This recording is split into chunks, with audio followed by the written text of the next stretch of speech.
Ben circle నుండి ఎన్టీఆర్ సర్కిల్కు వెళ్లే ప్రాంతంలో వర్షం వచ్చినప్పుడు వాహనదారులు పడుతున్న ఇబ్బందులపై ట్రాఫిక్ సిఐ రవికుమార్ స్పందించారు. నగరపాలక సంస్థ అధికారులతో సమన్వయం చేసుకుని ఆ ప్రాంతంలో బస్టాండ్ పరిసర ప్రాంతాల్లో ప్రత్యేక బ్యానర్లు ఏర్పాటు చేసి వాహనదారులకు అవగాహన కల్పించారు. ముఖ్యంగా వర్షం వచ్చినప్పుడు నీరు నిలిచిన ఆ ప్రాంతంలో ద్విచక్ర వాహనాలు మరియు ఇతర వాహనాలు కూడా వెళ్లడానికి ఎటువంటి ప్రమాదము లేదని తెలిపారు. ఈ కార్యక్రమంలో 4వ traffic SI K Rajesh, traffic constables, విద్యార్థులు పాల్గొన్నారు. ఎప్పుడైతే విజయవాడలో పెద్దగా వర్షం పడి ఇంచుమించు సుమారు ఒక అరగంటకు పైగా ఎప్పుడైతే వర్షం పడుతుందో అప్పుడు మనకి బెంచ్ సర్కిల్ వైపు నుంచి auto Nagar via NTR circle మీదుగా వెళ్ళే వాహనాలన్నీ కూడా మనకి మార్గకృష్ణ కటింగ్ దగ్గర ఈ వర్షానికి పడ్డ వాటర్ వల్ల నిలిచిపోతున్నాయి.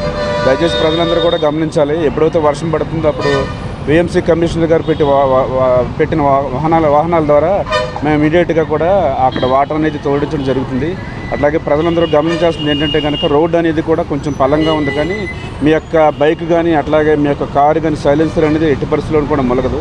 కాబట్టి దయచేసి ప్రజలందరూ కూడా అక్కడ ఆ రోడ్లో ఎటువంటి గుంతలు కానీ గోతులు కానీ లేవు అన్న ఉద్దేశమే మీకు అందరికీ తెలియపరచడానికి, అట్లాగే మీ యొక్క కారు కానీ అట్లాగే మీ యొక్క బైక్ కానీ సైలెన్సర్ మొలగదు, నిరభ్యంతరంగా ఆ రోడ్లో ప్రయాణించవచ్చు అని మేము తెలియజేయడానికి ఈ యొక్క పేపర్ మీడియా ద్వారా మేము తెలియజేస్తున్నాం. కాబట్టి ఇటువైపు బెంచ్ సర్కిల్ వైపు నుంచి మన ఆటో నగర్ వయ్యా ఎన్టీఆర్ సర్కిల్ మీదుగా ప్రయాణికులందరూ కూడా దయచేసి గమనించి, ఎందుకంటే మీ ఒక్క వాహనం ఆగడం వల్ల మిగతా వాహనాలు అన్నిటికీ కూడా చాలా ఇబ్బంది అవుతుంది. కాబట్టి దయచేసి ప్రజలందరూ కూడా గమనించండి. ఈ రోడ్డు అంతా కూడా ఎటువంటి గోతులు లేవు, అట్లాగే మీ వాహనాల యొక్క సైలెన్సర్లు ఎట్టి పరిస్థితుల్లో మొలగవు. దయచేసి అర్థం చేసుకుని ఆ వాటర్లో కూడా నిరభ్యంతరంగా ప్రయాణించవచ్చని మా యొక్క విజ్ఞప్తి. ఈ హోర్డింగ్ ఎందుకు పెట్టారు? హోర్డింగ్ గురించి కూడా చెప్పండి. ఈ హోర్డింగ్ అన్ని చోట్ల ఎక్కడైతే మనకు వాటర్ స్టాగ్నెంట్ అయిందో అన్ని చోట్ల కూడా విఎంసీ వారు అన్ని చోట్ల కూడా మనకి విఎంసీ కమిషనర్ గారు ఆ వాహనాలను ఇమీడియట్గా ఆ వాటర్ తోడించడానికి అన్ని చోట్ల కూడా వెహికల్స్ పెట్టారు.